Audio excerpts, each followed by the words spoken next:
ওয়াদ-দুহা, আলোর শপথ, ওয়াল-লাইলি ইযা সাজা, নিঝুম নিস্তব্ধ রাতের শপথ। সুবহানাল্লাহ পড়েন। প্রথমে আল্লাহ দুইটা কসম কাটলেন। কয়টা?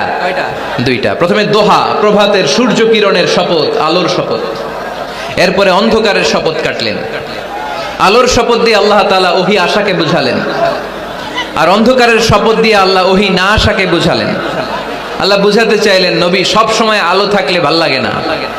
24 ঘন্টায় যদি সূর্যের আলো, এখনো সূর্যের আলো, সকালেও সূর্যের আলো, খালি আলো আর আলো, ভাল লাগবে? কথা বলেন না কেন? আবার 24 ঘন্টায় ঘুটঘুটে অন্ধকার, কোনো আলো টালো নাই, ভাল লাগবে?